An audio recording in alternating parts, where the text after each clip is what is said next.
Reid's coaching tree? Because me being a football connoisseur that I am, Andy Reid, like, okay, Andy Reid. Andy Reid comes from the coaching tree of Mike Holmgren. If you don't know who that is, great coach, got the Packers to the Super Bowl in 1996. Is part of the reason why Brett part of the reason why Brett Favre won 3 straight MVPs in the mid-90s. During that time, Andy Reid was the OC of that team. Steve Mariucci was a coach on that team. John Gruden was a coach on that team, amongst other great NFL assistants. And Holmgren came under Bill Walsh. He was a coordinator on that team. You know, the same Bill Walsh that was coaching San Francisco, Jerry Rice, Montana, Roger Craig, all them niggas, to all them Super Bowls that they got. All that. So Andy Reid has all that knowledge. And now, going to his coaching tree, in terms of today, because for how long his great coaching tree goes on, my goodness. But let's just talk. Yeah, let's just talk. Yeah, the ones now. Let me mention these names because they'll all be familiar. Andy Reid's coaching tree is being questioned, yet there are names like Doug Peterson, Matt Nagy, John Harbaugh, Sean McDermott, Kevin Stefanski. All were in Andy Reid's coaching tree at one point. 4 out of the 5 were in the NFL playoffs. 3 out of the 5 will be playing this weekend. Reid will be coaching against one of them. And one of them won a Super Bowl back in 2018, but all of a sudden now, because of his shitty-ass quarterback, is out of a job. None of my shit. But Andy Reid's coaching tree is being questioned? Make it make sense. It's being questioned now that Eric Bieniemy is up for a job. No, so and also there's reports that some of Reid's assistants, when it comes to the interview process, give a bad report on Bieniemy. So already going into the interview process, a team already has some nonsense in their head about him, and part of it stems from some shit that he did way back in the day, way back. Like everybody doesn't have some. I don't even remember what it is exactly, but it's like, why are we still holding that old shit? We have coaches out here who've done their dirt. Listen, didn't Mike McCarthy get a new job? I don't even know if he did. I'm just saying, like, he didn't function well. So now, but not only that, I wanted you, like, because you was talking about the coach that he had. Can you tell me about? I don't know if you know this at the top of your head. Can you tell me, based off of the offensive in the league, right? The offenses, some of the most dynamic offenses in the league right now. Where does Andy Reid's coaching tree rank amongst the best offenses in the league right now? Shit. Well, you see what McDermott and the Bills are doing. That's one. Because I don't know that off the top of my head. I would have to research that. But just based off you do something. No. But no, what I'm saying. Right, yeah. But based off the names and the teams. So I'm thinking it's similar. Yeah. Based off the names and the teams in this postseason, I'm like, Stefanski. You see what they're doing. Harbaugh and the dynamics of that team being able to adjust from what Flacco was doing. Now you put Lamar in there. Now they're doing something completely different. You see what they're doing. Peterson at his height with Philly. You saw what they were doing early on. Got a Super Bowl. Nagy is the only questionable one because I don't know what the hell they doing on offense. That shit don't make no sense. Maybe it's just a quarterback thing. I don't know. But he's like I don't know. But either way, he somehow got a job. That in him is even more questionable. I'm like, yo, he got a job and they've been to the playoffs twice, but their offense doesn't even look as dynamic. And my thing is, yo, you're a damn coach. You're an offensive coordinator. You got the head coach because you're a great offensive coordinator. How the hell does your damn offense stink? Oh man. But either way, those are 5 assistants. All these guys have seen time in the playoffs. Some of them have been in the Super Bowl. Some have won Super Bowls.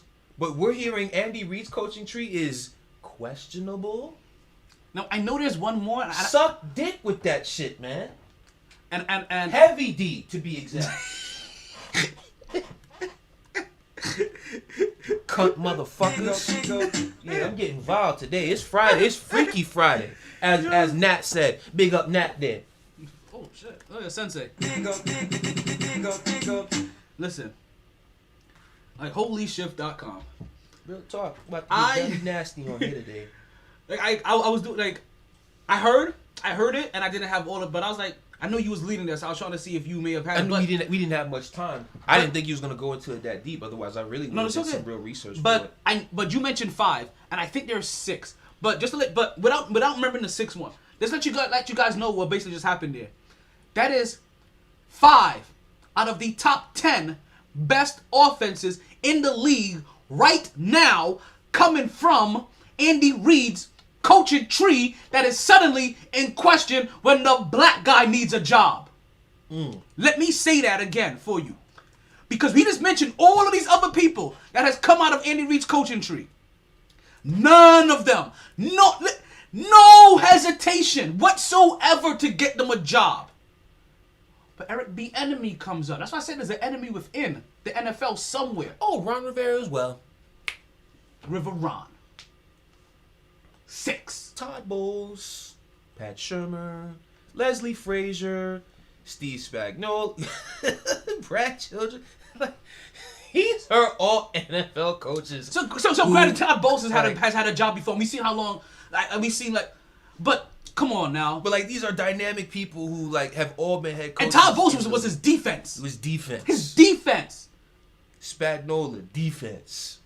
Not the most prolific offense he has ever produced. Ron Rivera, consistent year in and year out. Come on, man. I'll give you that crap. Oh man. I'll give you that crap as soon as Eric B. It's all good. Whoever gets Eric Bieniemy, great. Shoot, you think Andy Reid, as much as Andy Reid wants him to get an opportunity, you think he's tripping that these NFL teams keep shit in the bed? No, because he wants him.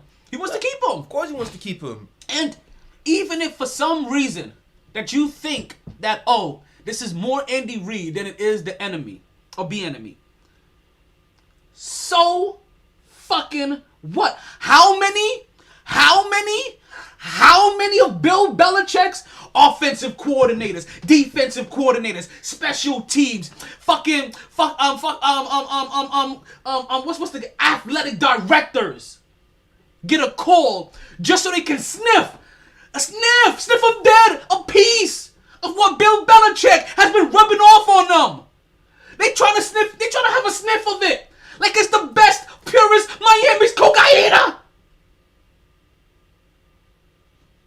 But yet, Bieniemy comes up. Let me say it a little bit different. The black guy wants a job. Now everything is in question. Is this Andy Reid? Does he really deserve this? There was an incident back in 1988 when he didn't lace his shoes up properly and he was fined for it. Like, what the fuck are we doing here? You literally got Antonio Brown in the league. You see why I said you... Player and coach is different. Because the player is what can you do for me? And plus, I can control how much money you make. Coach, you can control Bieniemy. You can control his money, and you can't control head coaches the way you can control a player. You can't. Why do you think Jerry Jones keeps hiring people he can control, like Mike McCarthy's, and not really getting a real head coach? Because if you get a head coach with some credentials, motherfucker, you sit your ass over there. Let me do my thing.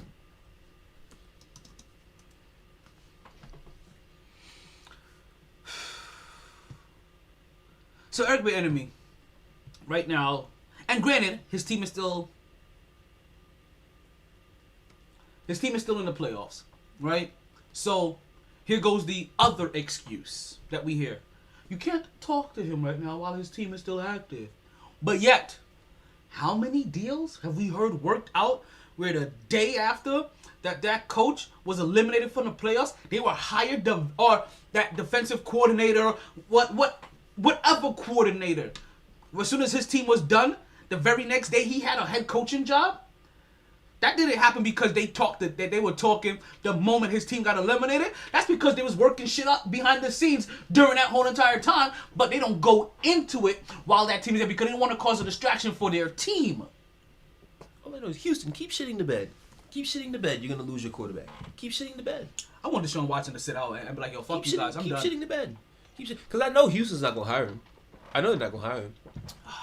They're not going to. Speaking of keep shitting the bed. Not being hired, you like to take a look in the back? And no, so I don't know if somebody was fucking with me, and not directly to me, because they didn't post this directly to me. But I don't know if somebody was fucking with me when I saw this. But the gaze is being talked and linked to the Philly job. Head coach? Yes. You go to the bathroom anyway. Do your thing. Calm down a little bit. I go to the bathroom anyway. What? I heard Alabama.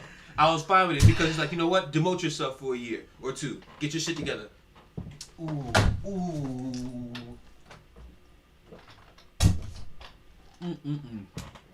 I'm gonna see. Wanted to let that simmer to you guys. Adam Gase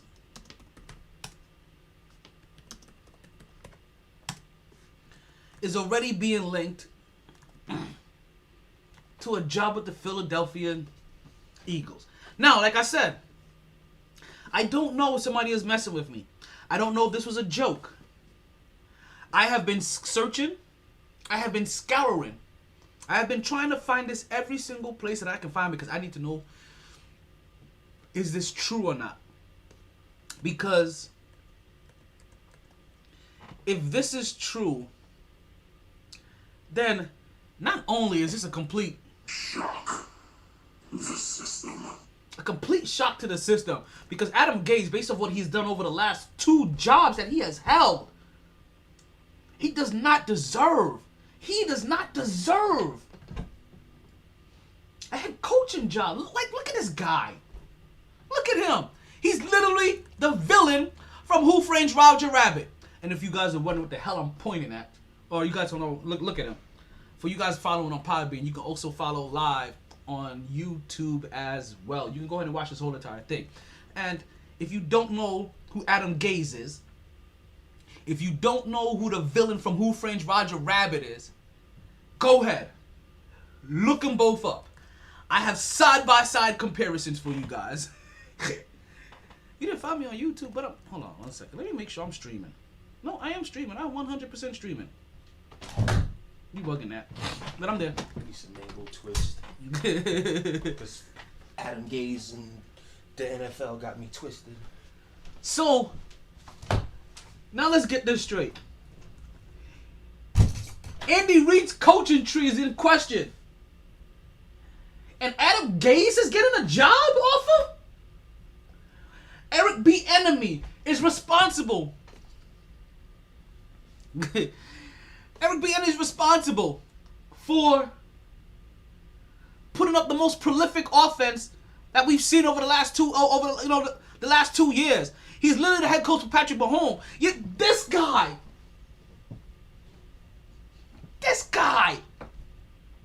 it's a job? For what? How? His team won, was it 2, 3 games this season? They started off basically 0-14. Last year they started off 0-8. And this is who you want to lead? You know what? I'm going to tell you something. And I'm laughing at you guys. Do it. I dare you. I double dare you. I double dog donkey shit heavy D dare you, right? Because as a Giants fan right now, I would love to see nothing more than Adam Gase go ahead and coach Philly. Just so Philly could go ahead and drop down to the bottom of the barrel where they were before they won their goddamn Super Bowl. Behind Nick Foles. Not even the guy that you have right now as your quarterback. He couldn't even play. And you want to get the quarterback whisper? Go ahead. Go ahead. He gonna whisper sweet nothings into your ear, and you're gonna realize everything he says is fugazi. It's basically gonna be promises with no action, and we all know how you ladies feel about that. Nobody likes promises with no action. That's basically manipulation.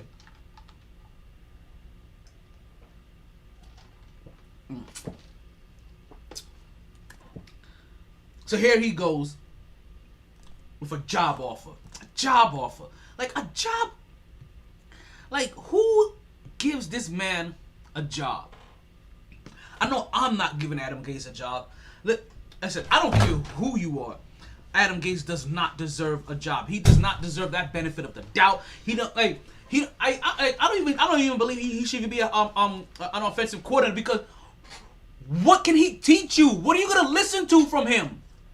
What? You tell me right now. You're in the league. Anything Adam Gase says to you, are you taking it in? Are you absorbing it? Philadelphia Eagles, now that I've calmed down, if you hire Adam Gase, listen here. Good for you. Exactly. One, good for you, because I'm a secondary Giants fan after my Steelers. So great. It'll be a pleasure kicking your asses all up and down the field. That's one. Two, you hire Adam Gase. You suck dirty, sweaty, puny dick. It is not heavy D. You suck nasty, dirty dick. I'm talking nasty, dirty dick from a bum laying on the street after he just been standing in the street in the middle of the hot summer, sweating, trying to get people to give him money. That is the dick that you suck if you hire Adam Gase. It would make absolutely no sense to hire that man after firing Doug Peterson, who just got you a Super Bowl. Carson Wentz don't like it? Tell him kick rocks. Play better. Play better. Tell him he can go suck a dirty dick. That's it. That's really dirty D. Get the fuck out. Get the fuck out, Carson Wentz. You have not played anywhere up to standards since you've been back. And you want to come here making demands? Bitch, go.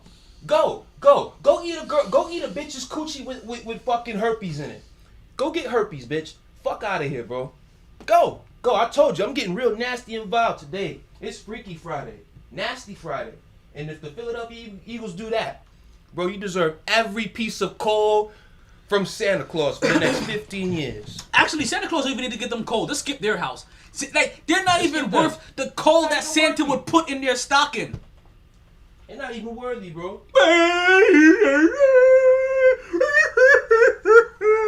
Yo, oh my God. I have respect for Philadelphia. I heard that shit. I have respect for Philadelphia. That's why it annoys me. I'm like, bro, really? You would lower yourself to the standards of Adam Gase? Maybe as an OC, maybe, and that's if you have a good head coach.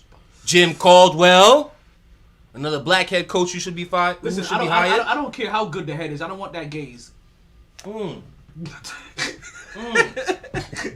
don't care how good that head is. I do not want that Gase. For real. Major facts. Keep that shit away from me. I will catch something if the Gase is around.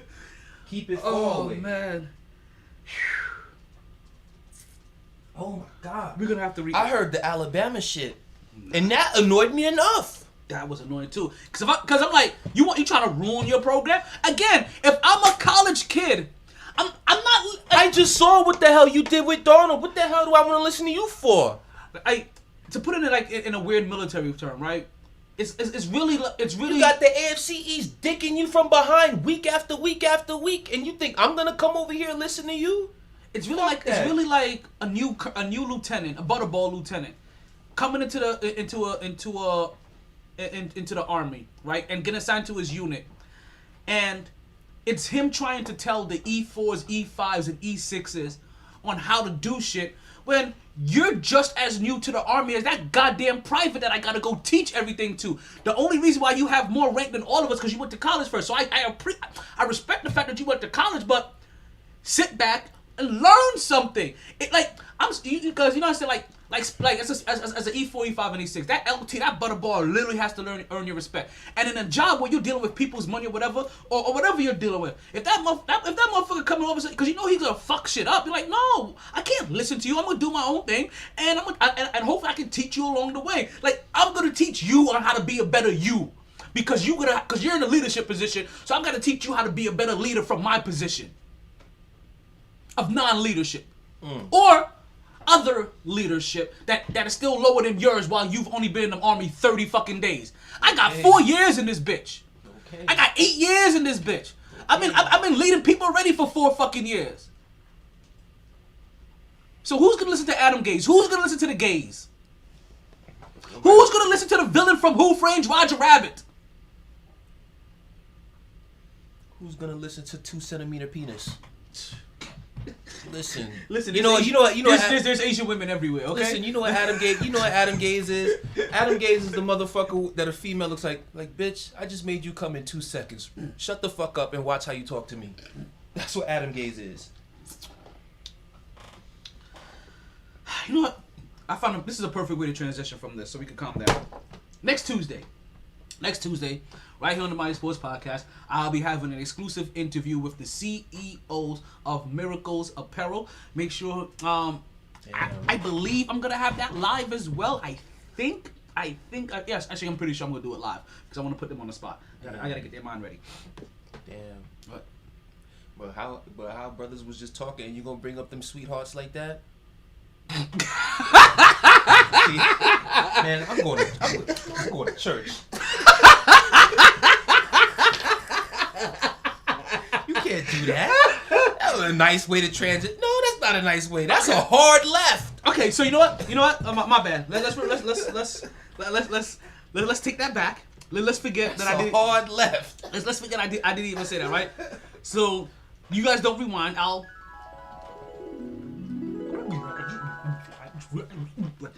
So, coming up next weekend. That's when the condom pops. That's what you just did. The condom just popped. Since we're talking about this mean and vicious stuff, next weekend, UFC on ABC. Is it this weekend? I thought it was this weekend. I thought so too, but I saw January 23rd. No, that's the Conor fight. That's that shit. There's shit this weekend. Wait, so the Conor fight isn't UFC on ABC? I think it is, but it's on the 23rd. Because I said next weekend, the 23rd. No, First Take was promoting a fight that's supposed to go down this weekend. I forgot. See, so hold on. Let me go up here ESPN Plus because brothers just subscribed to that because I had to watch Stephen A's World. Sure did. Oh damn! I didn't know my sound was on my phone. Fuck up. So I think I could use that. Who knows? Let them catch that one. Nah, no free promo here. Okay. No free promo. So, I also believed, like, I thought initially that the fight was gonna happen this weekend, and then I looked, and then I saw the 23rd. Maybe. So is this 2 different things? Is the Conor McGregor Poirier fight? Yeah. See, there's a main event fight tomorrow, 3 p.m. on ABC. Tomorrow. And that's not Conor McGregor versus Poirier. That's Max Holloway and Calvin Kattar. Oh. Yeah, that's that fight. Oh. That's tomorrow. The McGregor is next week. Oh. I take that all back. Okay. So we can still talk McGregor fight. So I don't even know Conor McGregor is gonna be fighting next weekend, but let me also go ahead and get this out there because I thought this was one and the same. It's gonna be UFC on ABC. And that's kind of a big deal for you guys that don't realize this because basically this is ABC Sports Day. Like remember ABC Sports from back in the day? ABC used to have before ESPN started coming out and doing their own thing. ABC was everything. Right? ABC really had that sports venue. And it was a big deal to get on, especially on ABC's fights. I see that. My bad. You saw it, right? I ain't talking about that. I just got a notification. It said, just real quick and then we'll go back. It said, Nash said Harden would be available to play tomorrow, pending physicals. So he not playing tomorrow. Why are they playing with KD, man? Like, you know what? I think low key, Kyrie's working for LeBron. Like he set that nigga up. Was that Bow Wow? Oh. Oh shit! That's the Deshaun Watson, people. Not bad. Okay, I didn't realize how much Deshaun Watson kind of looked like Bow Wow a little. Damn. Quarterback's latest IG. What is let's see. Fan speculated. Okay, Mimo, he's in a red jersey. Dope pick. Is that a real pick? Oh, hey there. Is that Sunshine? I still like Texas. I said, does that look like Florida? That's look like Texas. Oh shit. Yeah, back to the UFC. UFC on ABC.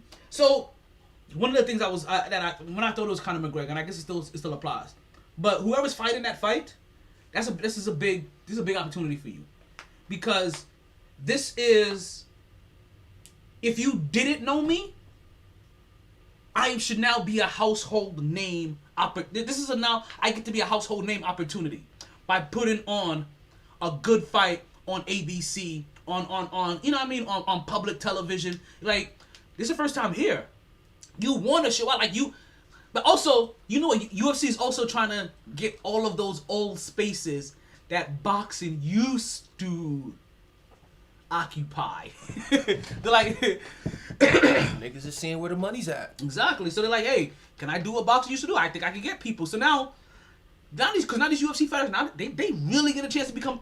You thought that ESPN move was the beginning of a household name? Now, which ABC and ESPN, we all know how they're connected already. Yeah, they're connected. But to get them now there, that's household name status if you do your job. So I guarantee you it's going to be a lit fight. I guarantee you he did not pick 2 fucking dead fish. Oh, yeah. No. Because, as I've told Munchkin already, nobody likes a dead fish. Yeah. Right? Nobody loves stinky fish. Stinky dead fish. And so you know Dana White is Dana White knows what the fuck he's doing. He's gonna put on a fight of 2 guys that are at least known to be action packed. Let's just hope they do their job and they actually force the action, and they're not timid and they counter and they're feinting. Let's hope this is really action. The only slight issue that I have, I feel like they should do it earlier. Than 3? Than 3, yes. PM? Yes. Think about it. What's this weekend? Football, 4:30 and 8 o'clock. That is gonna take up so much. Is it only one fight though? No. It's a full card? They got a full card. That's what I'm saying. They should have done it like at noon or 1. Yeah, noon. Cause then by 3, that should be the main event. 3:30. Boom. Main event. Bomb. Everything's done by 4. Transition into football. He gonna test that water. Listen, Dana. I ain't say what Dana's Dana knows what he's doing. It's just, if it was me, knowing that I'm competing with the NFL playoffs on a Saturday afternoon, I'm not gonna risk shitting on my brand by having less eyes on my shit because people are focused on that. That's true. So let's get to the focus on the next weekend after that. Now, that's when we have Conor McGregor versus Dustin Poirier 2. And see, like, man, I really thought this was good. Because I was like, yo, I can see how he's going after the payday and how he's trying to get his name a little bit bigger and all this other stuff. But now, it's just a fight now. Now it's just a fight. Now it's just a fight. So Conor McGregor returns to the ring. He's gonna be taking on Dustin Poirier. This is their second matchup. They fought already once before. Conor McGregor came out the victor on this one. They're both, if you're watching the YouTube product, then you can see the tail of the tape up there. I'll go ahead and give you a quick breakdown. They're both similar in age. Conor McGregor 32, Dustin 31. Conor McGregor's had 26 fights. Poirier has had 33. Poirier is Dustin, right? Yeah, this is Conor McGregor has 22 wins. Dustin Poirier has 26 wins. McGregor 4 losses. Poirier 6 losses. There's been 19 knockouts by McGregor out of his 22 wins. And out of Poirier's 26 wins, he has 12 knockouts and 7 submissions. Conor McGregor only has 1 submission underneath his belt. And Dustin Poirier also has a known contest. They are similar in height at 5'9" inches. The reach advantages goes to Conor McGregor with 74 inches over Poirier 72 inches. They both like to fight a little bit off unorthodox in that southpaw stance. One is from Ireland. One is Irish. Conor McGregor, I think you guys already know that. Justin Poirier is American bred. One is called the notorious Conor McGregor, and the other one is the Diamond Dustin Poirier. This is going to be one walks like he's slinging shit. And one guy walks like Vince McMahon. Which, not for nothing, is the walk that I like to do when I'm with my munchkin in public. Just because it embarrasses her. I like to do that.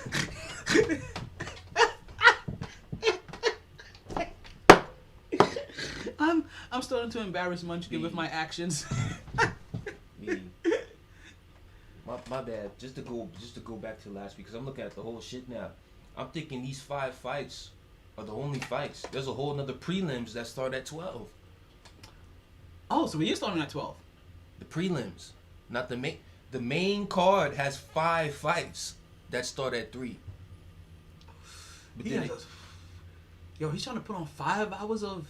That's what I'm saying, bro. Like the prelims have 1, 2, 3, 6 fights. But you know what, 6 though? fights on prelims. Not for nothing. 5 on the main card. I mean, UFC fans are gonna do their thing and watch. Yeah, exactly, because there's still there's the UFC fans that aren't football fans. Here's the other thing too, with the fact that it's on ABC. If you go out, like say we go out to watch shit like we did last weekend, it's gonna be out there.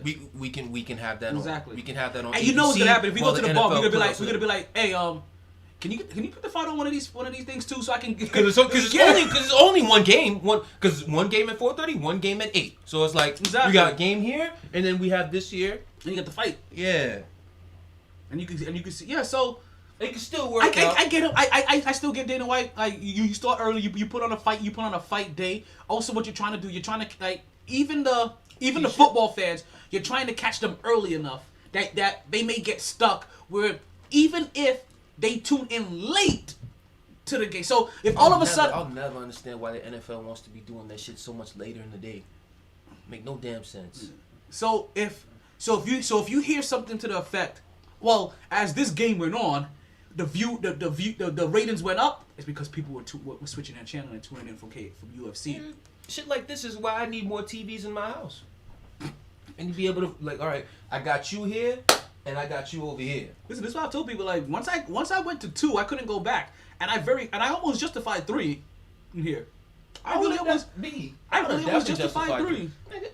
Wait till I get the den. Like I said, when I get the den, I'm definitely gonna try to have. I'm definitely gonna try to have at least 4 TVs. Listen, God willing, when money really coming in, and I can do it. Man cave, it's about to be 3, 4 televisions in that motherfucker. Chilling. Man, you know what? Don't have time for this flicking back and forth, and I'll definitely be able to rewind in case I miss something. Shout out, big up DVR. That's probably the only way cable television will be in my house, just for the sake of rewind at that spot. I keep forgetting I can DVR on this. Word? On the Mod Bro, you can do a DVR. Huh? And I think you should be able to do that on Fire Stick, right? You should. I gotta check OG. I gotta check OG later. Should be able to do that. If I can. Yeah, the Mod Bro is an app on Fire Stick. It's one of the apps. Yeah. It's one of the apps. Yeah. I'm using it. No need to cable. So we've been talking a lot of team sports. There's been a lot going on with the country lately. A lot of storming of things. So I'm gonna take a quick break. We're gonna come back. We're gonna reset, and we're gonna talk Brooklyn in just a moment. Because I went on Facebook like I did. I'm gonna get myself a shirt. Log on to Facebook. Stir shit up, log off. Facts. That's exactly what you did. That's exactly what you do in general. You say a topic, knowing it's gonna rattle some feathers, and I watch you do it, especially when Mark is here. You say something, knowing, and then Mark starts going, I respond, and then by the time I turn and look at you, you're like this. I'm like, this motherfucker done did it again. He takes pleasure in this shit. You don't get it like, He takes pleasure like a pimp, like a pimp's hose bringing him his money. When I condone a topic that you guys lose yourself in, I enjoy that more than anything else. Because what ends up happening, like, there's sometimes like, I'm giving you this satisfaction. I'm ready to go into something else. I'm like, I can't even go anywhere. Like, these guys are in it. And I'm like, yeah.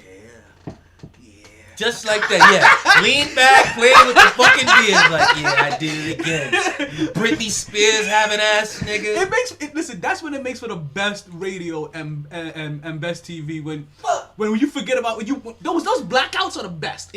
I'll be like this when it's over. I'm like, damn, he done got me out of pocket. He done got me out of character, out of pocket once again. He's always gets me one good time per month. He always gets me one good time. And the one I hate is when I get y'all riled up so much that y'all stand up and get out of frame. Cause I'm like, damn it, I got them too worked up. Y'all gotta sit back down. Gotta get y'all out of frame. Nah, by that point it's over. Fuck that. They just gonna be looking at my ass. I don't give a damn. Oh, shit. By that point, it's over. You done fucked up. All right, so let's take this mini break because I want to get this team concept going real quick, and then we're going to come back and talk some sports. They didn't join this team to win championships, to become famous. There is important work to be done, and only some able to do it. They are Perfect brighter, setup. better educated, Perfect setup. led, and equipped than any team in history. They are doctors, lawyers, engineers, technologists, and combat troops, all prepared for whatever comes their way. You'll find them where the lights don't flash, and the only contract they sign is with themselves and their country. One day, they may be asked what they did to make a difference in this world, and they can respond, I'm not Kyrie soldier. Irving. Signed a contract with himself, not his country. But the most important part is when you get to us understanding that one. They didn't join this team to win championships. Cut it off. So, the Nets now have a big three, right? The Nets now have a big three. A super team at that. And this super team has already started stirring the pots. And one of the first things that has started to come about is the KD slander. How many super teams do you need? This is now your third super team. I understand how that first Oklahoma City team looked. They weren't ready. They weren't quite a super team yet. They weren't ready. They were like Powerpuff Girls going up against the Justice League. Literally. Like, and we ain't talking about like Elastic Man or No. They weren't Powerpuff. They were just three bubbles all together. The soft one of the group. So I get on hindsight of how KD, Harden, and Westbrook look, but you guys have to remember, after they made it to the finals, they played one more year together and it was broken up. They never got a chance, and now for a difference of $5 million and a starting role. Let's not forget, James Harden broke that up, went to Houston. I'm gonna talk about the slack that James Harden keeps getting to, but let's get into the heavy topic that people have been getting about, because they're now saying that Kevin Durant has now made the second weakest move ever. And if you had to rate the top 3 weakest moves ever, he is leading in first and second. He can't catch no breaks. So I had to interject, right? And I had to pull that up because I didn't want to parse my words. I couldn't repeat this again, right? For everybody, oh no, I guess they're not seeing it on a television product.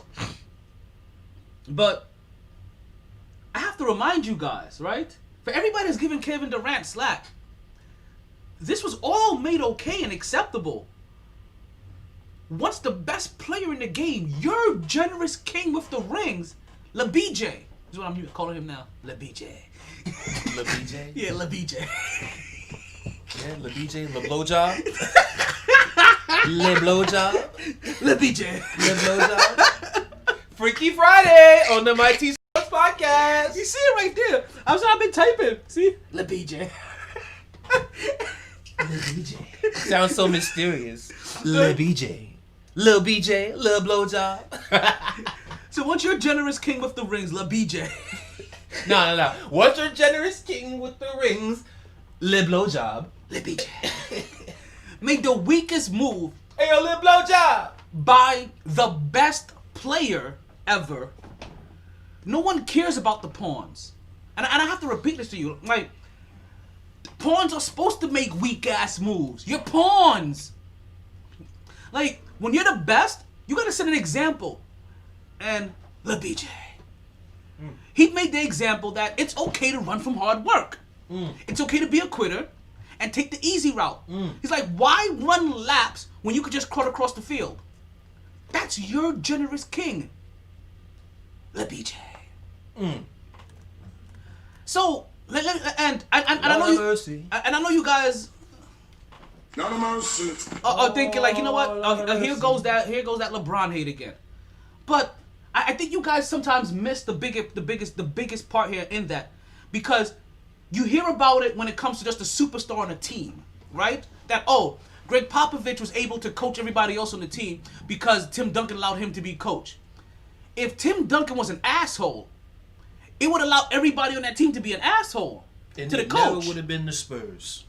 So if we're willing as sports fans here, come on now, let's talk serious.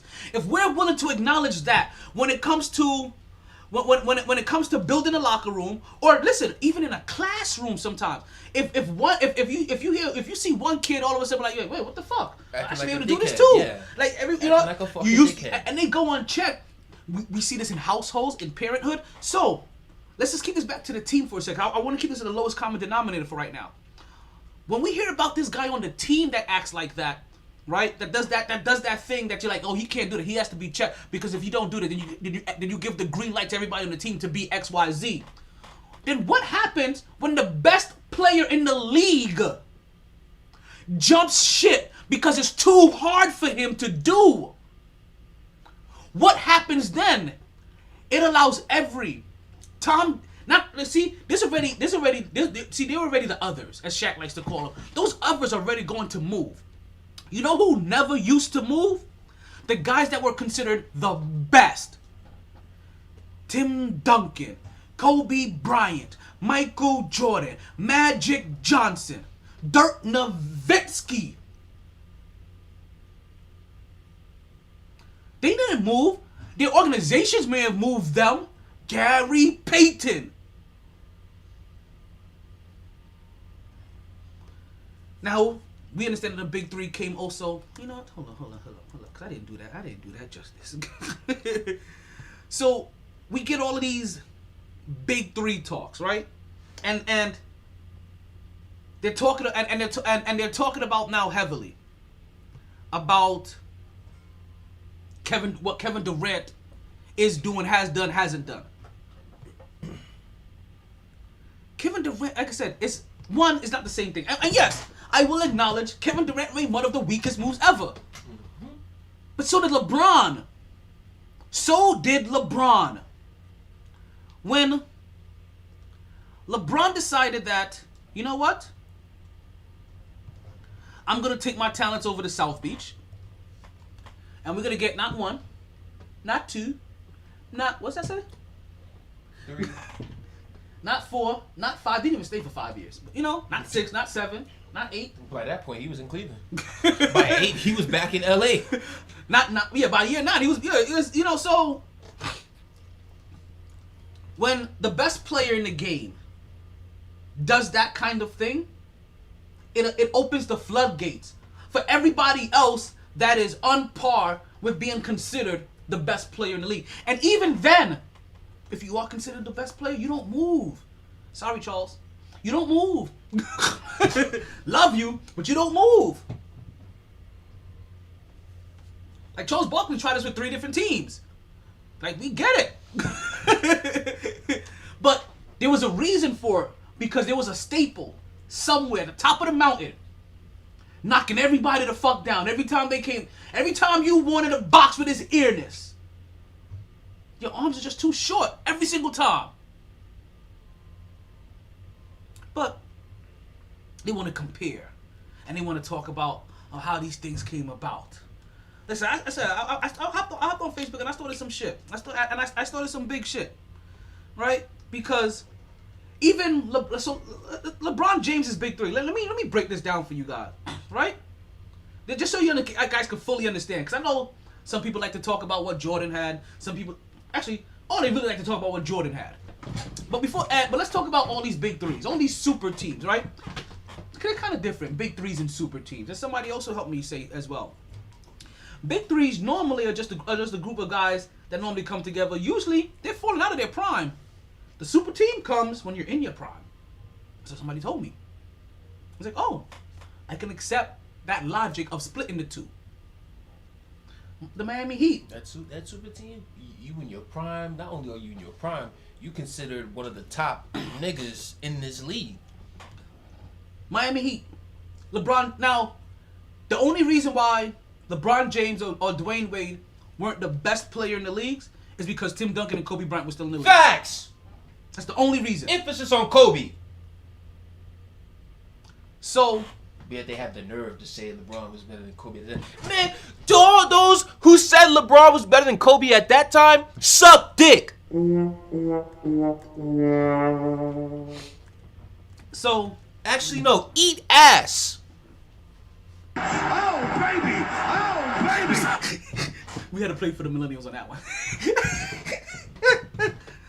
So, let's break down that big three that happened, or that super team that happened in Miami. LeBron James. Look, I can fully say LeBron James is probably the best small forward in the league at that time. 100%. LeBron James was being considered as the best player in the league also at that time. LeBron James was Kobe. Was inconsistent running, but inconsistent running for best player in the league. Right? So disrespectful to the great Kobe Bryant. It's like, no, this wasn't even disrespect at the time. It actually was very respectful. He was being considered one of the best players in the league at that time. That was his place. Oh, one of. Okay, yes. Cool. That was the deepest. No.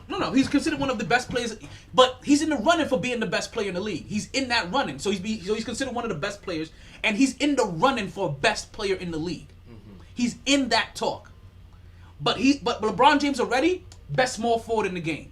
Oh yeah. LeBron James already, if he's on your team, you can guarantee that he's taking your team to the conference championship every single year. Still from then to this day.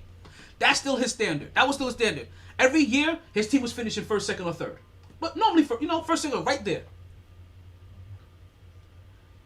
You know who was right behind him? So let's continue now. Dwayne Wade, the second best shooting guard in the league. Also an MVP and scoring leader at that time. Also in the talks of best player in the league. That was valid. Also in talks as best player in the league. Look what LeBron James keeps repeating himself with. Every single year. Remember, he already had his championship. But every single year he's leading his team. His team is consistently the 4th, 5th, and 6th seed. Every single year. Go look it up. Except for that year they end up getting the smoker. And then he was injured. 15 wins. Chris Bosh. One of the best power forwards in the game. At that point in his career, he wasn't being considered as one of the best players in the league. He wasn't in that talk. But definitely one of the best power forwards. But he was in the talk of best power forwards in the league. He was top 20, if not top 10 in efficiency in the league, along with LeBron James and Dwayne Wade. That was one of the scary things. That's one of the scary stats people overlook. Their efficiency rate, even though it wasn't supposed to be him, it was supposed to be Melo, but Melo was greedy and took that money that over extra in Denver.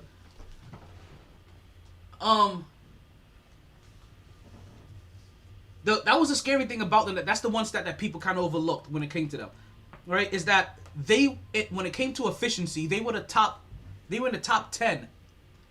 If it wasn't top 10, it was definitely top 20. They were in the top 10 of efficiency in the league. These are the top 10 most efficient players in the game at that time. As well as 2 MVPs. Did LeBron James get an MVP by that time? Yeah. Okay. He had the 2 in Cleveland. 2 MVPs, 2 scoring titles. A Finals MVP. He didn't get in the Finals MVP yet. Wade. Oh, a Finals MVP. Champion. Always first to third. Taking your team to the Eastern Conference Championship. Always 4 through 6. Taking your team to always the second round. And always making his team to the playoffs in Chris Bosh. His team was always fighting for that 7th, 8th, 9th spot. Always. As one of the best big men one of the guys coming up as one of the best big men in the league. You know what the biggest knock on Chris Bosh was back then? He hated playing center. Because he was a power forward. And he was getting beat up a little too much at center. Back then when it was a bigger league. By the time he got to Miami, that league had shrunk a little. If he was in the league now, he'd probably be the best big man in the game. Oh my God. And I hate Chris Bosh. Oh my God. By far. Like you understand?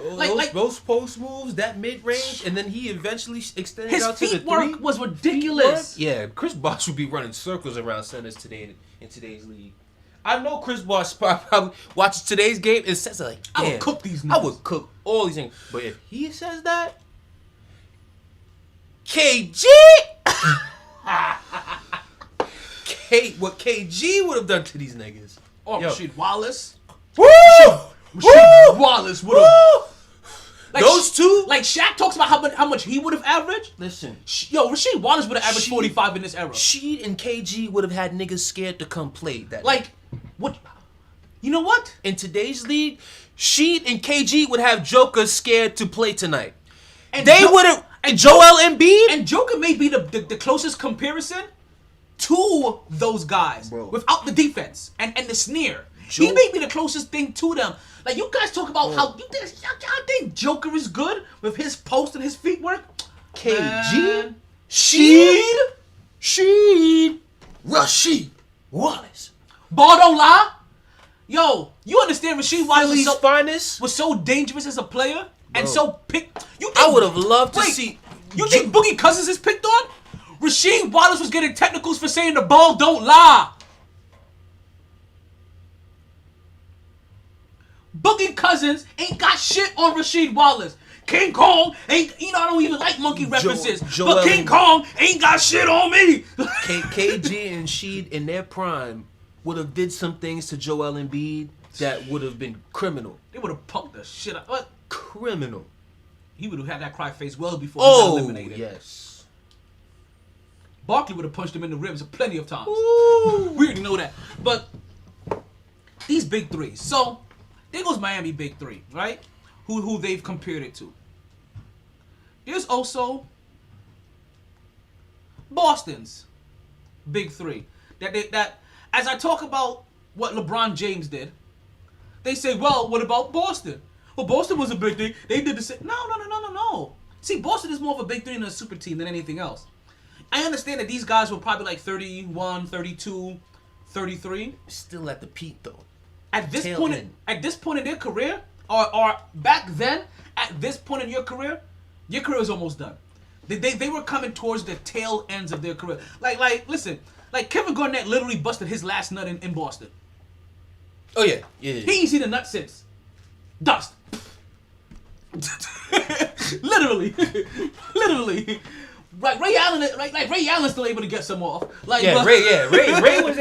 Ray wasn't consistent, but Ray had some times where he get in that thing and just do his thing. But there had some times where hey, because it's not coming up tonight, baby. The Ray Allen that you guys knew in Boston in Miami isn't the Ray Allen that was playing in Seattle, in Milwaukee with Michael Redd. I love that, my God. So if you own so underrated as a player sometimes. I forget who it was. Rashard Lewis and Ray Allen. That came out the same year as those guys. I heard as this, Ray. I heard this on the Ray as Ray and them. And he wasn't. Nash was in that shit. And he wasn't playing his first year. And he was watching all these guys cook. And he's like, yo, I can do this too. But he might have been Nash. Because Nash was in that draft. It wasn't Nash because I want to say I heard this on all the Smoke podcast. Because 96 was Ray, Iverson. Did Iverson play his first year? Oh yeah, he was rookie of the year. Was Barron? Okay. I think BD was 99. Okay, so it's somebody like that I'm thinking of. I know Kobe was like that. Kobe had to sit because Kobe came in that draft. That's the one you're talking about. It may be Kobe then. I'm thinking. Goddamn, it could be Kobe. Yeah, because Kobe had to sit because their coach was a fucking bum, and he was seeing everybody else cook from Marbury to even Nash was getting run. It was Kobe. There we go. Even Nash was getting run in Phoenix, and Kobe was just sitting on the bench. So the Ray Allen, back again. That by the time he got to Boston, where he was just this pure shooter. At that point in time, he was like, yo, this is all I gotta do now? Shit. Why do you think he crafted shooting so much? This was literally like cornerback going to safety and just getting all those interceptions. I've seen Ray Allen's routine in Boston is sideline, standing above the 3-point line, walk, catch. at the top of the key. Just like that. Over and over and over again. Because that's all he had to do. Could you imagine Ray in his prime in today's league? With the green light that they let people, with the amount of times that they let people shoot three, we have guys who have no business shooting 14, 15 threes in today's NBA. Actually, you know what? I'm gonna probably give you the best example of a young Ray Allen. Ray in today's league, oh, Picture God. Donovan Mitchell. Picture. We talking Milwaukee Ray now. Yeah. Because y'all sleep. If you don't know, Milwaukee Ray was getting up. Donovan, what's the light skinned guy named in Utah? I'm forgetting his name. In Utah? Or Denver. Whichever one. Oh, I already said Donovan Mitchell. Murray. Jamal Murray. Think CJ McCullough.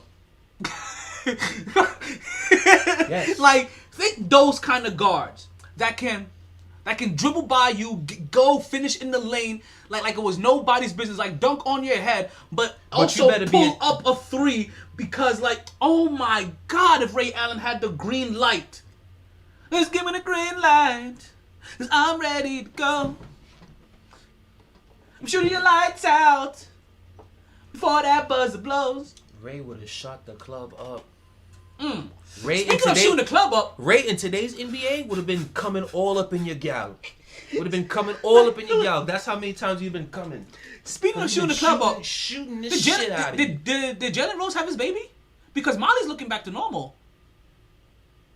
She was pregnant? I thought she was pregnant. I thought she was just getting big. No, I thought she was pregnant. No. But she looking normal now. I thought Molly was pregnant. She just lost the weight. Cause I saw it in her cheeks too on first day. I'm like, hey, you gaining some pounds, girl. Nah, I could have swore that they were pregnant. I thought he congratulated himself. It's like, yo, I thought that's why he was talking about the whole shut the club thing. Like he finally had. What? I don't think they should have had the baby by now. I don't think so. What? We got to double check that because I saw Molly recently. I'm like, yo, Molly getting slender again. Did she lose that baby fat? I didn't even know she was fucking pregnant. I could have swore she was pregnant. I really swore. Oh, look at that, Jalen Jacoby right there. Let's go switch over here. So, let's go back. The Boston's big three, right? Because that's really what they were. Big three, right? Kevin Garnett came after exhausting himself for a decade in Minnesota. And I'm saying a decade because it could be more than a decade. But he exhausted himself in a decade for Minnesota. Paul Pierce had been banging his head against the wall with Antoine Walker for God knows how long. And Antoine Walker bounced and got a ring in Miami. And he stayed there to keep on doing it. And doing it. Wow. And like I said, the Ray Allen that you guys know as a Klay Thompson kind of player, right, was not so. Like, he was literally on his last legs because Ray Allen literally used to be like Donovan Mitchell, like CJ McCullough, like Jamal Murray. That was more of Ray Allen's kind of game. Slasher, scorer, shooter, everything extraordinaire. Actually, I look like Dwayne Wade with a way better shot. Sure. And with just as much good of a defense. I don't know if he had those blocks like Wade used to. And I mean, because I think Dwayne Wade just ended up leading blocks for his shooting guard position. Nigga Wade was blocking centers at the rim. But he didn't let a lot of people get uncontested looks. Which you couldn't get away with getting back in the time that he came up either. So when I hear Boston's big three, I get it. It's still not what LeBron did. Granted, it's still also not what happened in Golden State either. That shit was a cheat code. Like that wasn't even a big three. Like what? Like it wasn't. It was because they still had Draymond as well, Iguodala, Sean Livingston. What?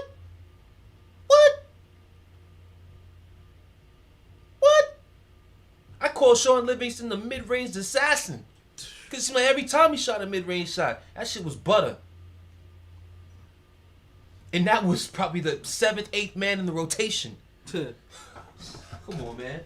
Like I said, listen. See what happens that LeBron James is in you guys' head. He's in your head. That's what it is. He's in your head. And only reason that shit doesn't get that shitted on is because a lot of those guys was set before Mr. Man came through. So, like I said, I understand there's super teams and there's big threes everywhere. They're not all Almost still on FS1? Hold on, my bad. I was switching over to Jalen and them. Good topic. I thought they were on ESPN too. Is it ESPN too? Oh, we'll see when they now come I went to the wrong one. We'll see when they come up. So LeBron, you have to let LeBron James get out your head because too many times the narrative for LeBron James is a little misconstrued, right? It's like you guys don't tell the story. Oh, there you go right there. You guys don't. Oh, nice shirt. What the fuck? Who let Clyde Frazier on here? It's the first thing we both noticed. Like, yo, look at these shoulders. That shirt mad Yo, his loud. pecs are roaring, literally. And then Jacoby got a faded ass green sweater on. He's looking like slime. You know what I mean? Looks like a giant booger over there. No, Like, he looked like he had a night of drinking last night and just like, fuck it. I'm coming I'm going in. to the studio what I had on last night. Yeah. Like I went out and I'm coming. And to the Jalen studio. looked like he about to go to happy hour with Molly somewhere right after this shit. Oh no, I'm talking about Jalen. He looked like he went out last night and he didn't have the time to change it. He's still in what he went out with last night. They both do. They both looked like they was drinking before the show. Jalen possibly smoking a little. And then as soon as the show done, right back to the foolishness. So you guys are gonna really have to get LeBron James out of your head. So let's continue to break down big threes, right? Because that's really all people have. They have the Boston big three, and I get it, but that's not right. So let's get to the other big three that they like to talk about. They like to say, well, Kobe had a super team, Kobe had a big three, like he did too. Let me show you guys Kobe's big three because it really was a big three that included Bynum and Gasol. That was his big three. That was his big three. You could have put Lamar Odom in there instead of Bynum. Well, that's what the picture came in. Lamar Odom was there. Lamar Odom was more so valuable was than Ron Artest. Ron Artest was considered a head case, even though Ron Artest was a unicorn in his own right coming up in the game. Two-way player could score 30 points and lock you down at any point. Queensbridge, stand up! And lock you down, bring the ball up the court, back you down, shoot the shot, play defense, get rebounds, challenge at the rim, challenge on the perimeter. Like shit, Ron Artest was multifaceted. A real New York basketball player. But he had anxiety issues and he really had mental issues and he had to go through a process to get himself calmed down and check and shit like that. Which is why teams, believe it or not, that team in Indiana was working for him up until that point. Yeah, when that bullshit happened, that Ben Wallace started, he doesn't get shitted on enough for what happened. But you know what though? Even after that, Ron Artest was cool. He was going through his cool down. I don't know if you guys know this. So he was going through his cool down process. When he went to go lie on that table, this is him doing what he does to calm himself back down and to be and be one again. And then what happened? A cocksucker throws a fucking beer lands literally in his fucking face. A real cunt threw a beer in his face. A real Kareem Hunt. Oh, we know he was in Chicago. Yeah, we know he was in Chicago too. But so he got drafted too, I think. Yeah, he got drafted by Chicago. That's when actually he got drafted by Chicago, and to help make extra money, he was still working at Radio Shack. And the owner at the time had to come was like, it's like you can't be working at Radio Shack. Like what do you need? He's like, bored.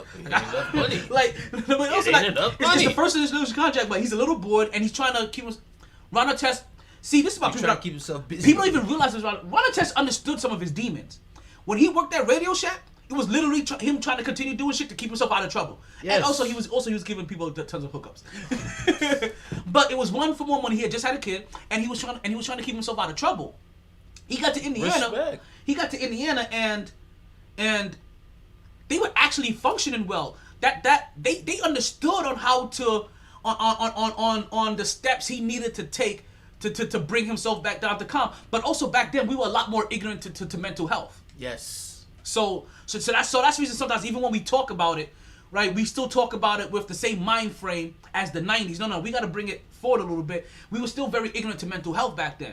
So when he went and laid down, that was him going through 10, 9, 8, 7. Did a bitch just throw a fucking drink in my fucking face? Oh, you want to laugh? And then he had to apologize to his teammates because he didn't realize he had that many real niggas on the team. He literally did. Ran up in there. He really did. He was like, when he went back to the locker room, he was like, damn, I'm sorry. I didn't realize we had that many real niggas on the team. Like, I'm real. When he ended up realizing, like, damn, we have that because... Like, all y'all niggas came up and Red, you in a goddamn suit, not even playing, you ran up in the stands to come get me. So... Steven out here throwing hands with these niggas. Man. So Ron Artest went through his bad rap, and then Kobe wanted him, and Kobe ultimately just knows how to rap people in. By that time, he had changed to Meta World Peace, but still, the stigma was about him. And I know you guys forgot what I was talking about for a second. You're like, hey, how'd you get Kobe there? respects the crazy nigga who But we're talking about the teammates fit. that Kobe had. And yeah, I could have mentioned Lamar Odom, but Lamar Odom was coming straight off the street for crack. Again, like they were trying to save Lamar Odom from crack at that time. Yes, they were. Lamar Odom was already having his issues. No. He was. No. But okay. That was after he left the Lakers. But But also, he didn't want to leave. But the also, Lakers. let me remind you again. Lamar Odom was perfectly fine in No, LA. he went to Miami to back to LA. Like he went back and forth because he didn't want to leave. In the Clippers, but Miami was fine. He only went over there because that was the trade to get involved to get Shaq. But over there, he was fine, and especially once they started winning again. So, cool, calm, and but calm. also, but when they traded him to the Mavericks, that's when everything went down south. So, but what I'm trying to tell you is that he was already fighting his demons already. Lamar Odom, it was, I guess it wasn't very known. Lamar Odom was already fighting his demons. He already had, what's the word I'm looking for? Focus issues, I guess, to say the least. Right? Just to put it kindly. But again, like I said about Ron Artest, we were ignorant to mental health back then. So he also had some mental health shit that was going on that led into the drug shit because it was very known that Lamar Odom is talented, but you have to keep him super engaged, super duper engaged. Like you have to go out of your way to like to coddle to him. Like he was already. So I don't want to. So while Queens as well. there was a lot of shit going on in Queensbridge back then. There was a lot of shit going on in Queens back there. Like they got a lot. Mob Deep. They got a lot of niggas that came out of Queens. A lot between rappers and ball players, like through the high school levels. Like no, there's a lot of shit that was going on in Queens from back then, and they were all intertwined together, rappers and athletes. Very, very much so, even more than now, right? And it was gangster shit back then. So let's really talk. After the show, I gotta show you this one video because it like literally depicts basketball in New York at its finest. So, if you want to talk about big threes that Kobe had, there goes your big three. That's the big thing that Kobe really had, right? And it got. I picked this picture for a reason because I don't think you guys can fully see the person in the middle. That's the big three, but he's in there. The big three when he had Shaq, it was just him. Rick Fox, all those were the. It was whichever of the others decided to step up and play the third. You know what? Whether it was Rick, whether it was D-Fish, there was one consistent. Whether it was there he goes. Robert Horry. There he goes. Derek Fisher. Him or Horry in the playoffs, cut shots. That's the big three we're talking about here. That's literally the big three that we're talking about here. I didn't Photoshop that. I was like that. And I'm glad I found him because I was having a hard time remembering his name. The only thing I could remember, like, damn it, he fucked Stack's baby mom. And I almost got snuffed in New York. Stack was like, I'll drive in there right now. That was Barnes. Huh? That was Matt Barnes. Oh, Barnes. I'm sorry. I see. I'm confusing them already because now they're tied together. That's a crazy motherfucker. See, too. they're both kind of crazy, and they'll do their own. Like they're both known for being edgy in their career. They're both about 6'7", 6'8", and they have a podcast together. So now it's fully intertwined in their careers. They're becoming one person already. There's two sports podcasts that I make sure I do not miss. Oh, All the Smoke and I Am Athlete. Who's I Am Athlete? That's Brandon Marshall, Chad Johnson. That's some good. That's Ooh, some good Brandon shit. Marshall. That's some good shit. Oh, that's to the Brandon watch. Marshall joint. Yeah, That's the Brandon Marshall vehicle. I gotta listen to the Brandon Marshall vehicle. They play it on YouTube I gotta get the every Brandon Marshall Monday vehicle. at 12.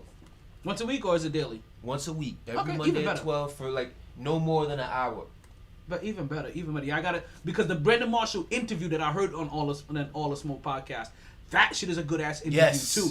Yes. Like they just have some really good ass interviews. That's the reason why they're so good to listen. Listen, some of the stuff that I told you guys today, you can probably hear those stories coming from the All in Smoke podcast. I consume. Listen, Natalie probably said it best. She's like, I don't know how you do it.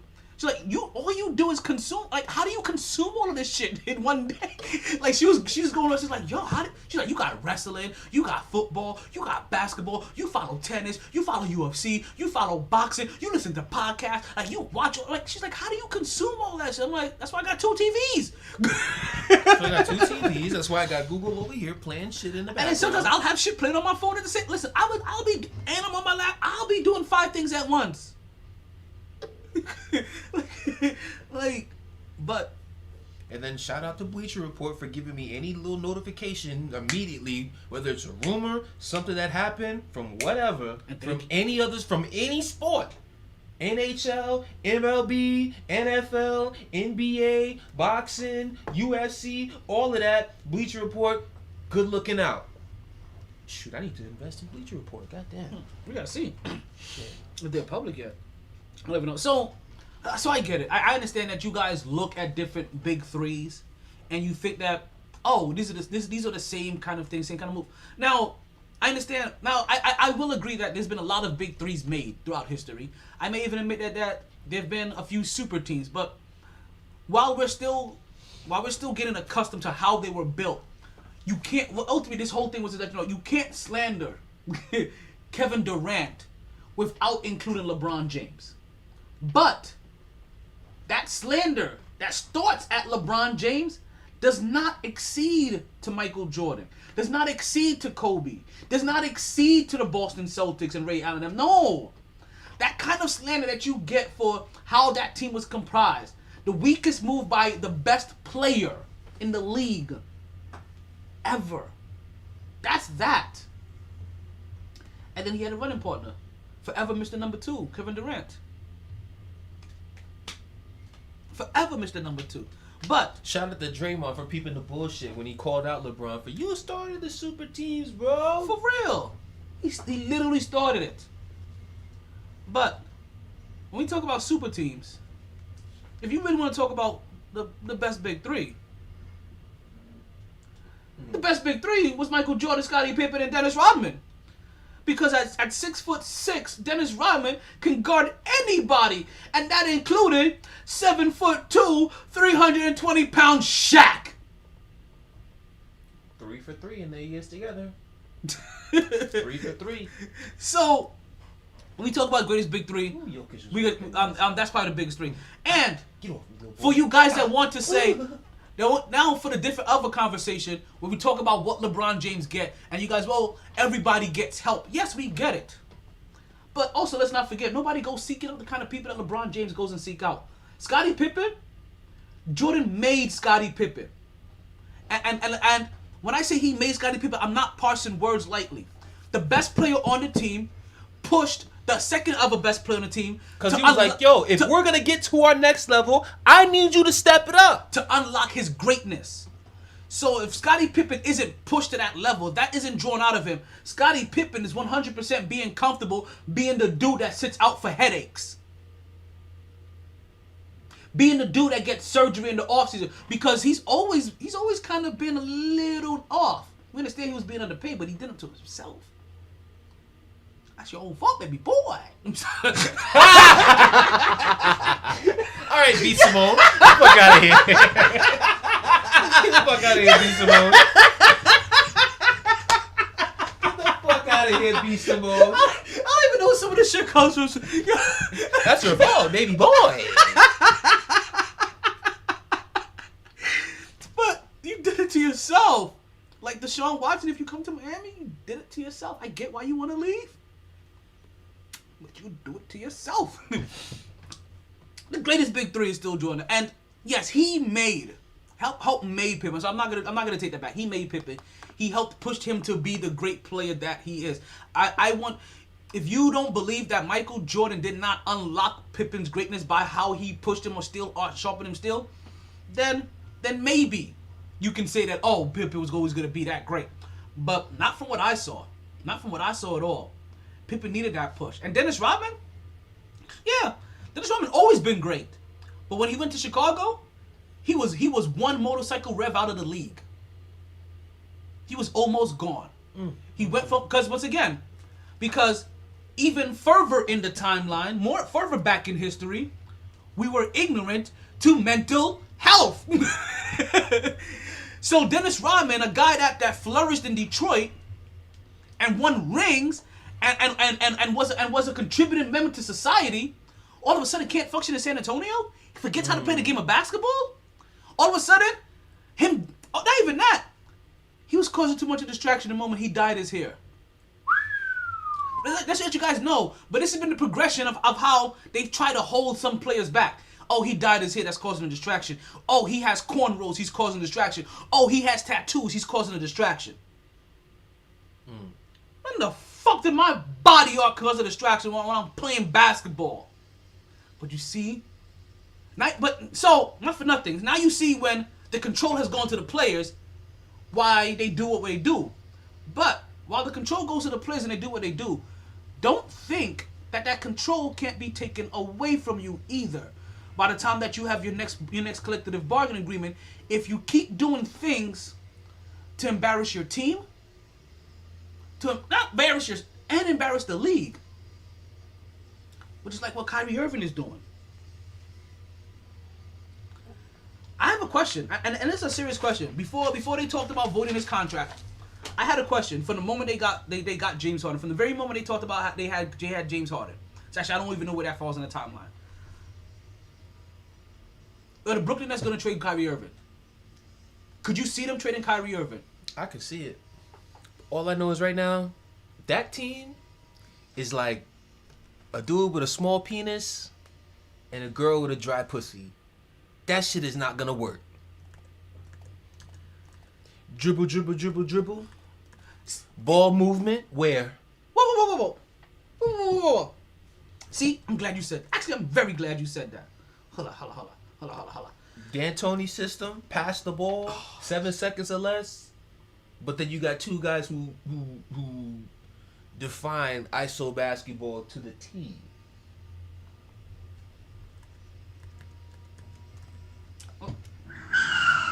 Hit the brakes! I'm glad you said that, because that is the other part of the slander that I'm hearing, right? And also officially, Kyrie Irving's name is now KY Irving. I'm taking all the stuff out of there. Just KY Irving. KY Irving? Mm-hmm. Yep. He's KY Irving. You want to explain? Please help me understand why. Like KY Jelly. He's... Yeah. he always needs to be lubed. Like this. He's KY Irving. He ain't slick. I hate you sometimes. But that's the first line that I definitely wanted to dismiss when it comes to Brooklyn. Is that they're talking about where's the ball movement gonna come from? They're gonna, how can these three? Now, I'm gonna tell you right now, when they talk about who's gonna take the first back, who's gonna be the person that takes the back seat, you know who's going to be? Kyrie. James Harden. Well, for one, Kyrie has to come play. Well, but once Kyrie's, when they have all three, it's gonna be James Harden. Oh yeah, because for one, the nigga needs to get in shape. Just not even that. He's willing to. He needs to get in shape. James Harden. James Harden is already used to that role. Believe it or not. Like thinking about like he's gonna be. Here's the biggest reason why he shouldn't have to take a back seat. I've just been in D'Antoni's system for the last 3-4 years, so I know this shit better than both of you. That's true.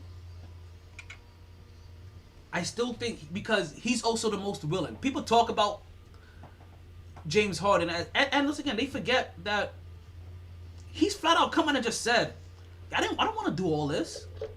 Like I don't want to have to put up 50 fucking buckets just to win a game. Have a chance to win. You just have a chance to win. I have to. I have to do these things. So based off of that statement that he made that day, I think we all can remember that interview slightly. But and there was a series of interviews, I think like in a week span, where he was constantly defending him of his ball usage and his shot usage. Damn. Should I get a statue outside that shit? Outside of where? Outside of the arena. Which arena? The arena where they play. The professional arena or their college? Oh, professional region. Really? While she's still That's the Las Vegas team, right? Yeah. Wait. Damn. She's still playing. Didn't they just win one? Was it this year? No, they got smoked by Seattle. I love me some Asia. But damn, a little premature. And since we're here, you know what? Since we're talking about women's basketball, I'm glad. Cause I'll get back to what I was saying about the ball movement. Actually, you know what? Yeah, because I broke it already. If Kyrie Irving is doing a stance for the people.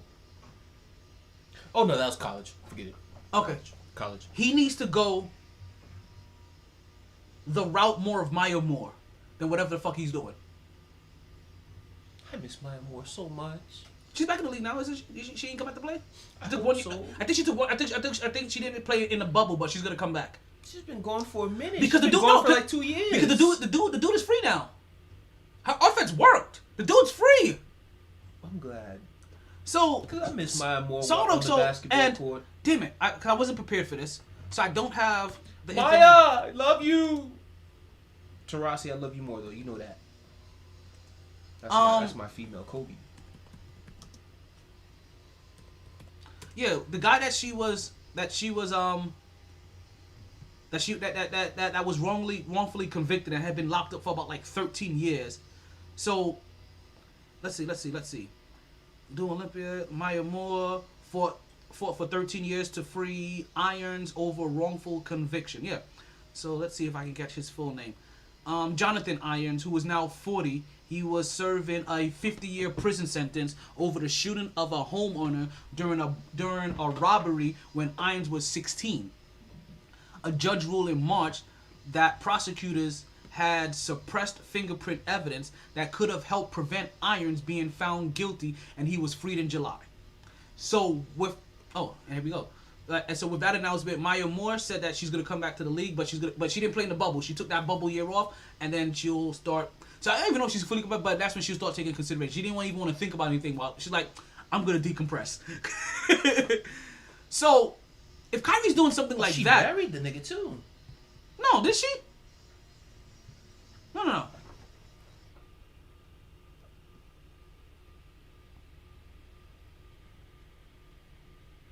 Wait, his conviction. Where does it say he married him? Wait, that's the headline. Yeah. Wait, let me see the headline again. Maya Moore, WNBA star, marries man she helped. Oh, that's why she was. Damn, Maya. Go ahead and talk about working for your boo. Like, yo, you know what? Facts. That's now standard.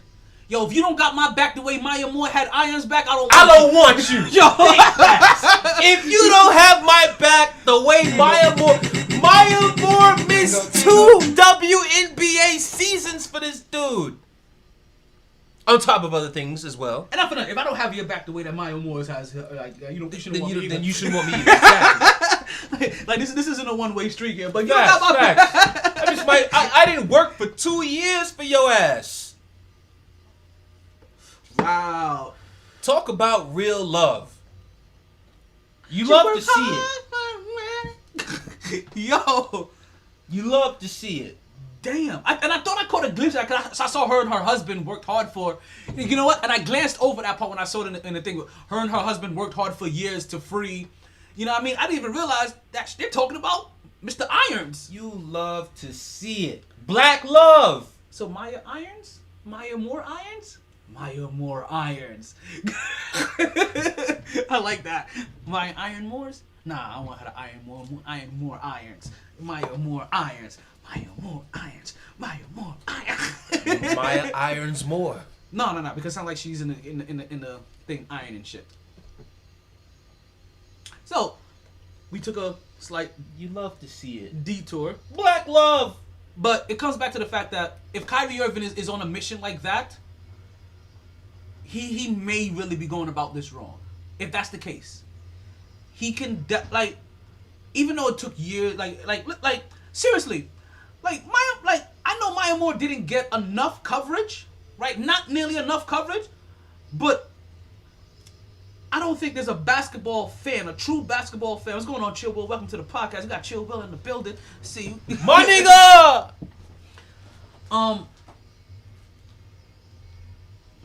She's getting married to Mr. Iron. We were just talking about that. Well, I thought he said I thought he said that she married the guy that she freed, Mr. Irons.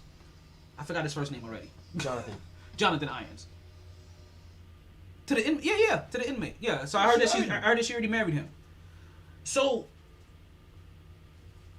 if Kyrie Irving is doing something like Maya Moore was doing, Maya Moore, we understand how women's sports kind of gets underplayed. ESPN, fuck you for that. We all, if you're a basketball fan, we all heard what Maya Moore was doing. If you're a true basketball fan, Maya Moore's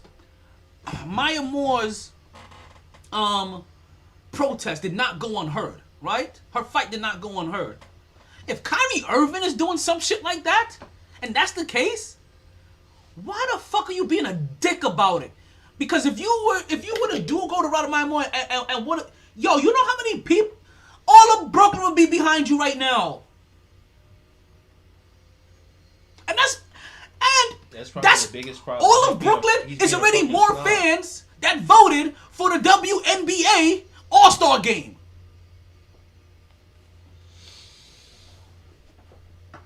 I'm just saying. She went complete ham, like to help fight for this. I'm not even trying.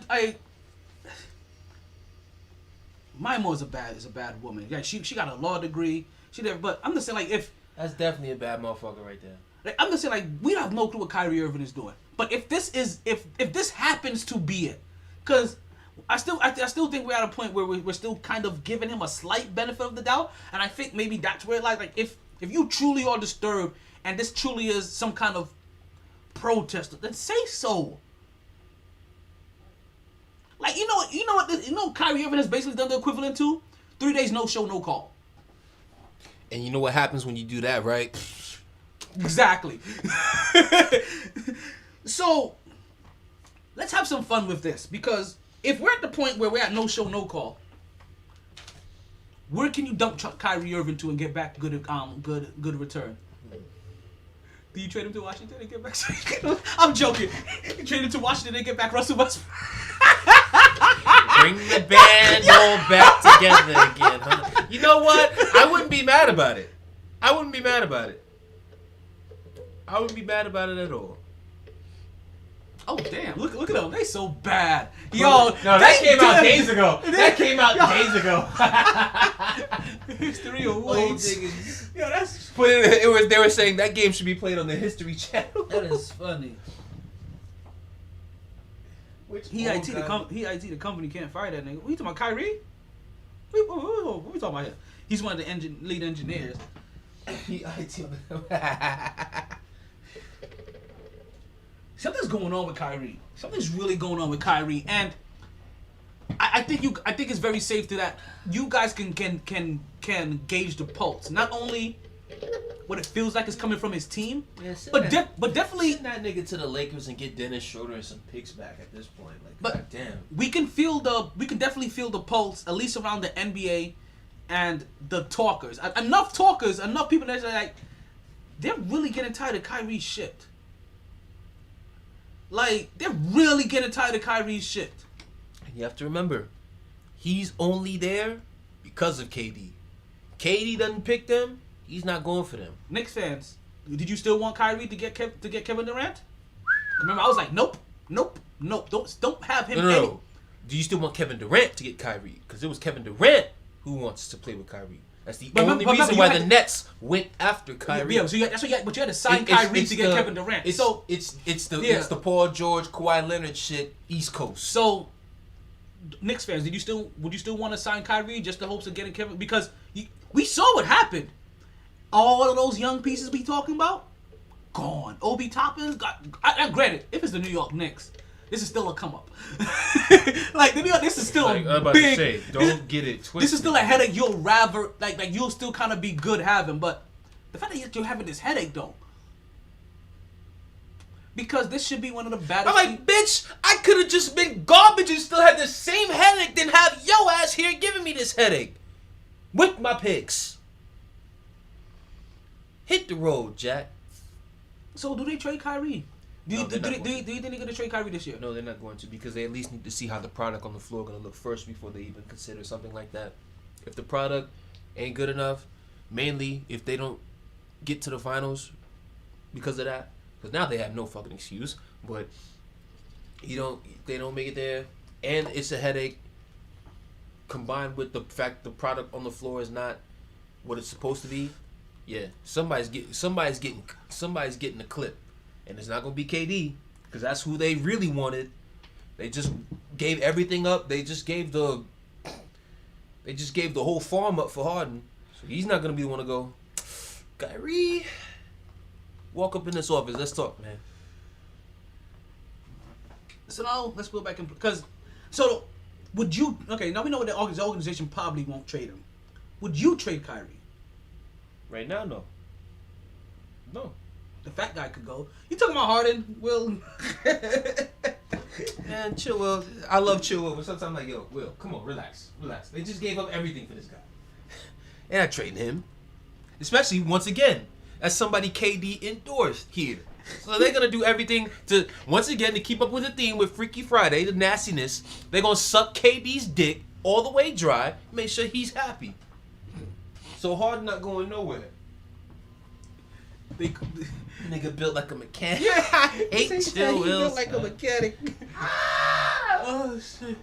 Yo, so I don't know if you asked my question. Would you trade Kyrie? No, You wouldn't trade Kyrie? not this year.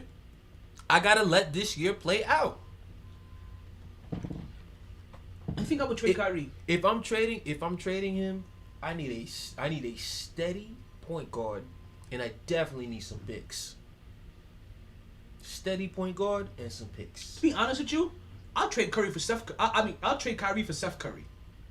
You better make sure you get some first round picks. I'm gonna get something, but if you do that Philly, right? straight, He's in Philly? if you do that, yes. If you do that straight up, you better make sure you get at least the next 4 or 5 years worth of first round picks. No, that's The fuck? No, Make sure you said Seth, right? Not Steph. Seth in Philly. And I'm be a little disrespectful when I say that. Clearly, because that's your problem. Yeah. You be letting your hatred towards some of these players clog up your mind and have you talking some bullshit. So listen, that's the low. That's me going Seth overboard because I couldn't think of Are anybody. you serious, nigga? Not even a fucking point guard.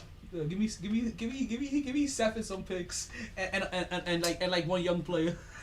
And Okay, no, because I'm over here thinking like I can't go to Utah. I can't go to Denver. So I'm trying to think. I can't go to Portland what you mean you can't go to Denver? and get their star from them. Jamal, that's not a bad deal. You got more. They have more chance to be able to pull that trade without having to give up picks. But why would I do it if I'm Denver? So I'm not speaking from Denver's side. Well, see, I'm speaking from the Nets so side. that's what I'm saying. Like All you have to do is make the call. True. The worst somebody can say is no. I'm not interested. Hang up. Okay, so if I'm not making a call, because I'm not gonna anticipate the no. Let's make the call. I'm making a call to Utah.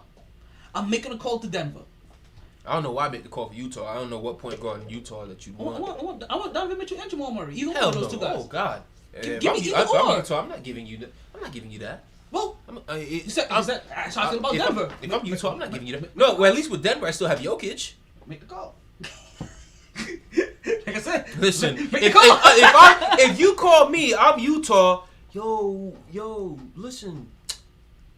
You think about making a trade? We got Kyrie right here. We wonder if we could get Donovan. Click. Listen, you said make the call. Click. That's how I feel. You wouldn't even finish your question. But this is how how you feel have about that. you have a better with me. You have a better chance of finishing that shit if you're Denver, because okay. At least I still have Jokic. At least I still have Jokic. But I trade Donovan. No, for that headache, no. So let's continue. Let's continue to run through. I'll call Portland. Hell, yo, we got Kyrie. They wouldn't even get. All you have to do is say we got Kyrie. I have CJ and Dame. Fuck you. I'm calling Charlotte. Well, they're gonna have to make a trade eventually, or cut somebody. LaMelo,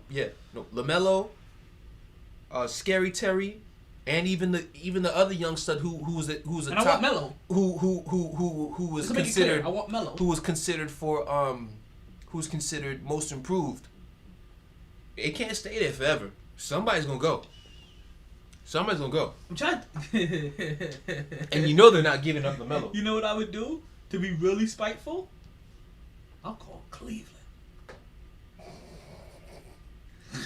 And I'll take Kyrie's gonna run in the office and disconnect the phone himself and ask for both of them, Garland and Sexton. Cleveland's gonna exactly. That's what's gonna be. It's gonna be a nice laugh. It's like, hey, listen to this. Brooklyn wants to trade Kyrie and give them Sexton and Garland. Yo, You want what? Click. I'll give you. Listen, I'll give you Super Bowl picks in 2009 and 2022. Click. 2032 and Click. 2033. Click. Like, I'll give you Kyrie and cash consideration. But you know who though? Call Toronto. Ask for Fred VanVleet. And get some picks. I'll call Toronto. Fred VanVleet in Brooklyn. Same kind of size as Steve Nash was. Pitbull. Run the shit. Pat. Just to see what happens, I ain't gonna lie. I'll call Miami. And that'll probably be the last call I make because I'll be scared to call Pat Riley with that bullshit. You gonna call the Godfather and ask to trade for who? Oh no. But see, here's the thing though. If there's anybody in this NBA who can tighten that shit on Kyrie, the Godfather can do it. The Godfather when I was saying that, I was like, the Godfather could do it. Kyrie May could be able to go in there and win it because they need a scorer that can get his own buckets. Because you come in there, you're all in, or just get the fuck out. Yeah, like you're all in or get the fuck out. Because that bullshit that he's pulling right now, they wouldn't pussyfoot around cutting him. And we got about just to give you a kick heads up, we're gonna cut the podcast in just about 6 minutes. But the problem with Miami is 7 minutes. The problem with Miami. Listen, that's the look he would give us if we asked him to, like, we're gonna trade Kyrie to you. We're like, what? Yeah. Like, nah, I got my dudes. What the fuck would I want? I can see it right. That nigga. Fuck, I don't want that nigga. Yeah. But in regards to Miami, cause they people have hinted around trades, but when I see trades and I see that one name come up, I'm like, cancel it. They're not gonna do it. So once you involve Tyler Hero in any trade talk, then Duncan, consider the deal cut. And doesn't Brooklyn still have Shamet? I've been meaning to check out their roster. Don't they still got this kid named Shamet? Can't he create his own shot? Not create. He can shoot, but I'm not sure if he's on that team. But either way, the way Duncan and Hero can shoot. Yeah, Landry Shamet. Thought he could create his own shot. Nah, he can't create his own shot. Duncan Robinson can create his own shot better than he can. And this guy Nicholas Claxton, he gonna have to step up now too for them. He can't keep saying that he's the center behind. Oh yeah, he's a center that's supposed to be behind Jared Allen and them. So he's got to step up next as well. I saw Bruce Brown coming together. Or Reggie Perry. Is Stone Tooth nigga still here? I thought he was in Miami. I didn't realize he made his way over to the Brooklyn. They gave him to Phoenix, and then now he's over there now. Oh, that's crazy. But no, like the way Miami is slurping away on Tyler Hero and Duncan Robinson, nigga. So you understand what I'm saying? Like, I'm thinking about like. They're not, what I'm basically saying is Miami is not going to trade both of them for Kyrie's nonsense. No. So I want to trade Kyrie if I'm Brooklyn, and if I'm looking, I'm like, where the fuck can I send this nigga to? That's gonna actually give me the time of day. Your best bet, Toronto, for Fred VanVleet.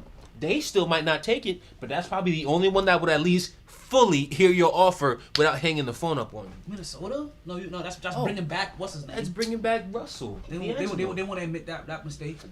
Exactly. Exactly. And Russ wants to play with his boy, and he's probably with Carl. and he's probably his only support system at this point in time too. Literally. Like he's probably leaning the fuck on him, like because we already know that the cat Karl Anthony Towns, he has no desire to play basketball. His heart is not in it at all. Like he's literally just here to do a job and get paid. Which in his situation is highly understandable. You lose 7-8 family members in one summer because of COVID-19, my brother. For the next year and a half, you get a pass. You get a pass. Yeah, but literally, it's like, this is my job. I'm coming to work. I get paid. Like, so weird, right? Damn. I didn't even mean to bring him into in this particular category, like this, but so weird. Karl Anthony Towns don't lost 7 family members, yet he realizes this is my job. This is where I make my millions at. This is how I still keep food on my table and everybody else around me. I still got to come in and put in these 82 games. Kyrie Irving can't give a fucking call. I know Podbean is down. I was gonna try to get in a quick message to Podbean to let them know that we'll be going down. If they want to catch us, go back on the website. But they're already down. Like Podbean switched it over from 3 hours to 2 hours. Hoes. So every 2 hours we have to reconnect now. At least right now. But I've seen other people only get 2 hours in the past, and they be like, oh, and I've stayed with 3 hours for a while. So we'll see if they cycle back over to 3 hours, because I'm pretty sure they're catching a lot of slack for it. I'm pretty sure everybody's like, yo, that 2 hours thing ain't gonna work. I had it like, like, bitch, it's free, but it's not really free. Actually, no, it's not free at all. You gotta pay for that shit. Hold on, bitch. But unlike MixLR, where they give you 2 hours, I can hop right back in and give you another 2 hours, keep giving you 2 hours, keep giving you 2 hours. When MixLR, right, I only get 3 hours in a day. You know what I mean? But that's why that one goes live to the website. Oh, even there goes Chill Will. Yeah, start the podcast back up. Well, I'm not gonna start the podcast back up, Will, because I'm literally I'm literally ending the podcast in just about 2 minutes. Let me just finish this last thing. But if I'm Brooklyn, I feel like I need to trade Kyrie. I feel like I need to, but if I'm literally saying now, immediately, like I said, VanVleet. But as I look around the league and I'm doing a quick assessment in my head, I'm trying to think like, damn, who the fuck is gonna pick up the phone for Kyrie while he's going through this, while he's doing this bullshit? I can't get rid of this nigga. I'm literally stuck with this bitch. Like. And the other thing you need to do is you need to make sure that it's good with your other superstar. Because remember, he's only there because your other superstar that you really wanted. But that's really why I do it. I think about it now heavy. Well, after I got after I got the beard. No. The way KD is, you better check with him. I'm not saying not check with him. You better check with him. You make that move without checking with KD if you want to. I'm not saying don't check with KD. What I'm saying is that the beard coming here now really, because you probably like, damn, I don't know, like we got to find something, like I don't know this, but we had to have a fight. But now you get him like, that's his other boy. I wonder if we can move Kyrie and he still be cool. Like that, cause don't wonder. But here's the thing. Ask him. Go ask him. Yeah, go ask him. Go check first. Go ask him. Go check first. Yeah, fact. And most likely, knowing how KD moves, it has to be like, okay, who are you bringing him here for?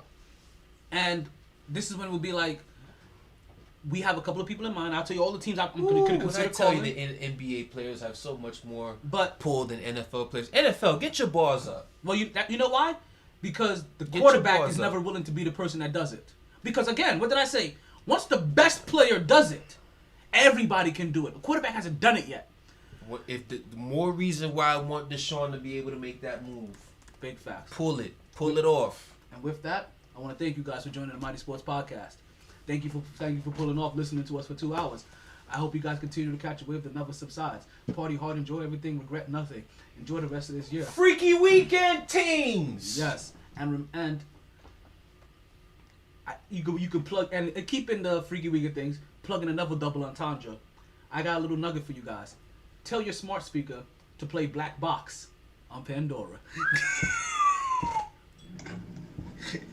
Sorry, B. Freaky weekend teams. Honest. All the bandwidth in the world couldn't let's keep end me this. contained. No lag, no lag. Gonna share my talents with Podbean Live. Always knew I'd take the pod there. Just a lot later than a lot of listeners thought. Last of the real gabbers. Well, maybe not the last. Munchkin got good mic skills. New, improved MyT Podcaster. Potting down now. Last call for drinks. Bars closing. Sun's out. Heard the Alright, casino folks. got a buffet breakfast. Don't want to go far. Wild night. Tired, B. Tired. My